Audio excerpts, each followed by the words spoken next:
नमस्कार मित्रांनो, आपल्या सर्वांचं स्वागत आहे आजच्या नवीन ब्लॉगमध्ये। तर मित्रांनो, मुलांच्या शाळेला 2-3 दिवस झालं सुट्ट्या आहेत। आज गांधी जयंती, उद्या घटस्थापनेची सुट्टी आहे आणि परवा शुक्रवारी एक दिवस आम्ही सुट्टी घेतलेली आहे आणि सलग सुट्ट्या आल्यामुळं आम्ही गावाकडे आलेलो आहे, गावाकडच्या घरी आलेलो आहोत। तर आता सध्याला आपण पाहत असाल ही डाळिंबीची बाग आहे। तर आमच्या घरी इथं आमचे थोरले बंधू असतात, दादासाहेब दादा म्हणतो आम्ही त्यांना। तर तो असतो इथं आणि पूर्ण शेताची काळजी वगैरे किंवा जे काही पिकं असतात तर ते दादाच घेतो। तर सध्याला ही आपल्या पाठीमागं जी दिसत आहे ती डाळिंबीची बाग आहे, पाहू शकता तुम्ही। आणि आता याच्यामध्ये डाळिंबीचं जे पीक होतं ते तुटून गेलेलं आहे आणि आता पुढच्या पिकाची तयारी चालू आहे। तर ते करण्यासाठी आधी जे झाडावर पानं वगैरे दिसतात आपल्याला, तर त्याची पानगळ पूर्णपणे करावी लागते आणि त्याला बहार ही प्रक्रिया म्हणतात। तर त्याचीच औषध फवारणी तात्या करत आहेत पलीकडं, तर तेही मी तुम्हाला दाखवेन। पण आधी आपण आपली बाग कशी आहे काय आहे तर ती बघूया आणि दादाने कशी मेंटेन ठेवली किंवा काय काम करतो वगैरे ते पण आपण नंतर दुपारी वगैरे त्याच्याशी बोलून विचारून घेऊया। मित्रांनो, आता आपण जो बघतो आहे तर तो हा जो बाग आहे तो डाळिंबीचा बाग आहे आपला। आणि अशा प्रकारे तुम्ही पाहू शकता की एक गवत वगैरे काही नाही, साफसफाई वगैरे झाली आहे। कटर मशीनने गवत कापून तेच शेतामध्ये परत खत होण्यासाठी कुजवलं जातं। तर ते गवताचं जे कटिंग आहे ते पण दादाने केलेलं आहे। आणि ॲक्च्युली ही बाग छाटण्यासाठी लोक येणार होते आज, पण काही कारणांमुळे ते थोडंसं कॅन्सल झालं। म्हणजे जे बाग कटिंग करण्यासाठी येणार होते तर ते दुसरं काम होतं ना, दुसऱ्याच्या बागेत गेल्यामुळं सध्याला 1-2 दिवसानंतर येतो म्हणून त्यांनी सांगितलेलं आहे। तुम्हाला हे जे दिसतंय ते मशरूम आहे, जे की शेणखत वगैरे जे काही असतं त्याच्यामध्ये उगवतं। तर आपण जो हॉटेलमध्ये वगैरे खातो तो मशरूम वेगळा आणि हा मशरूम वेगळा, हे थोडंसं पॉयझनस असतं। तर मित्रांनो, बागेमध्ये बघू शकता पाण्याच्या नियोजनासाठी दोन्ही साईडला 2 ड्रिपच्या आपण पाईप टाकलेले आहेत आणि खतासाठी या साईडला एक आणि पलीकडच्या साईडला एक असे आपण 4 पाडून घेतली होती। त्याच्यामध्ये शेणखत किंवा बाकीचं जे सेंद्रिय खत होतं तर ते आपण टाकून घेतलेलं आहे आणि नंतर त्याच्यावर ही ठिंबकची पाईप आपण अंतरलेली आहे। तर अशा प्रकारे हे मध्यभागी ही एक मेन पाईपलाईन आहे आणि तिथून हे जे ठिबक आहे किंवा ड्रीप म्हणतो ज्याला आपण, ते दोन्ही साईडला आपण केलेलं आहे।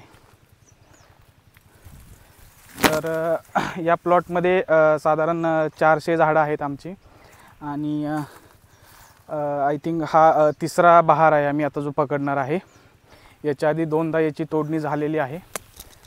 तर पाहू शकता तुम्ही अशा प्रकारचा हा पूर्ण प्लॉट आहे डाळिंबाचा। आणि या डाळिंबाच्या प्लॉटला लागूनच दुसरा एक नवीन प्लॉट आम्ही एक वर्ष झालं लावून काढलेला आहे। तर ती अशा प्रकारची झाडांची उंची झालेली आहे त्या। आणि बघू शकता तुम्ही, हे पण 250 ते 250-300 झाडं हे नवीन लागवड केलेले आहेत। तर याचंही बहाराचं नियोजन आहे नंतर। आणि ते समोर एक मोठं जे झाड दिसतंय तर तिथं आपली विहीर आहे, तर आपण तिथंही जाणार आहोत। आणि इकडं बघाल तर हा गुरांसाठी चारा आहे। आमच्याकडे म्हैस, देशी गाई किंवा जर्सी गाई 1-2 आहेत, तर त्याच्यासाठी हा चारा केलेला आहे। तर मित्रांनो, हे जे समोर दिसतात ते झेंडूची रोपे आहेत। आणि आता जी बाग बघितली आपण, तर त्या बागेमध्ये ज्यावेळेस फुलं यायला लागतात तर आपण त्या बागेमध्ये झेंडूची रोपं वगैरे लावतो, कारण त्याच्या वासाने जी मधमाशी असते तर ती येते आणि त्या झाडांचं जी फुलं लागण्याची गती आहे ती किंवा जास्त प्रमाणात त्याला असं फुलं लागतात, म्हणजे त्याला एक सेटिंग असं म्हणतो आपण, तर ते फळांचं जास्त प्रमाणात सेटिंग होतं, कारण त्या झेंडूच्या फुलाच्या वासाने मधमाशी आकर्षली जाते आणि त्याच्यामुळे थोडीशी जी प्रक्रिया आहे कळी तयार व्हायची किंवा फळ तयार व्हायची ती थोडीशी जास्त प्रमाणात हे जे समोर दिसतंय ते पाणीचा पाईप आहे. इथून पाणी हे आपल्याला हा जो दिसतोय तो छोटा ऊस लावलेला आहे. आता 1-2-3 महिने झाले लावून याला. याच्यामध्ये गवत वगैरे दिसत आहे तुम्हाला. तर यासाठी पण आपण ड्रीप इरिगेशनच केलेलं आहे आणि याला आपण पाटानेसुद्धा म्हणजे मोकळं पाणीसुद्धा देऊ शकतो आणि त्यासाठीच ते पाणी देण्याचं चेंबूर हे आहे या ठिकाणी तुम्ही पाहू शकता. तर अशा प्रकारे जी शेती आहे ती आमची आहे आणि हे तुम्ही पाहू शकता हे मकाचं पीक आहे. मका म्हणतो गावाकडे आपण याला. आणि हा पिकासाठी नाही तर गुरांच्या चाऱ्यासाठी आपण केलेला आहे, त्यांना खाण्यासाठी. तर तुम्ही पाहू शकता आज ऊन जास्त पडलेलं आहे आणि ऊन चटकतं आहे आणि पूर्ण घाम वगैरे आलेला आहे. तर आय थिंक 10वी 11वी नंतर 12वीपर्यंत थोडंसं शेतामध्ये काम करायचो मी, पण त्यानंतर 4 वर्ष कॉलेजला, नंतर परत जॉब, याच्यामुळे थोडंसं प्रमाण हे कमी झालं शेतामध्ये काम करण्याचं. पण एरवी जसं मी गावाला वगैरे येतो, शनिवार रविवार असेल किंवा आधीही यायचो सुट्टीला वगैरे, तर त्या आल्यानंतर मी शेतामध्ये काम करत प्रकारे जास्त काम हे करणं काही शेतामध्ये होत नाही, पण जमेल असं वेळ मिळेल असं थोडंफार आम्ही काम करत असतो.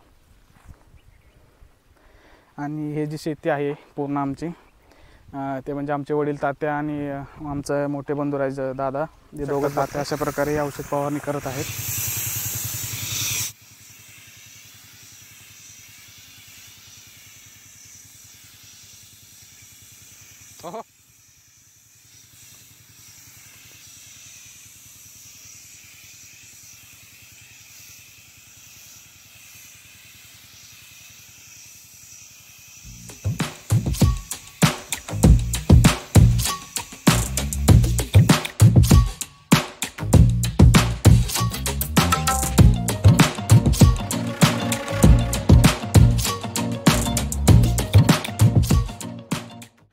तर मित्रांनो, तुम्ही पाहू शकता, तर आता जो आपण आहे तो मोठा प्लॉट आहे आणि मागाशी जो बघितला आपण खाली तो नवीन प्लॉट आहे. 1 वर्ष होऊन गेलं त्याला आपण लागवड केली आहे. तर अशा प्रकारे हे डाळिंबीचे 2 प्लॉट आहे. आणि नंतर आपण खाली गेलेलो नाही, कारण विहिरीकडे मोठ्या ऊसाचं प्रमाण जास्त आहे आजूबाजूने. आणि सकाळी तात्या किंवा दादा पण म्हणत होता की मागच्या 2-3 दिवसामध्ये या परिसरात बिबट्या दिसला आहे. तर शक्यतो त्याच्यामुळं मी तिकडे गेलेलो नाही आणि संध्याकाळी वगैरे तिकडे गेलो आपण. तर विहीर किंवा आजूबाजूचा परिसर कसा आहे ते आपण बघूया. तुम्हाला जर माझे व्हिडिओ आवडत असतील तर लाईक करा, चॅनलला सबस्क्राईब करा आणि बघत राहा व्हिडिओ. धन्यवाद. जय हिंद, जय महाराष्ट्र. नमस्कार.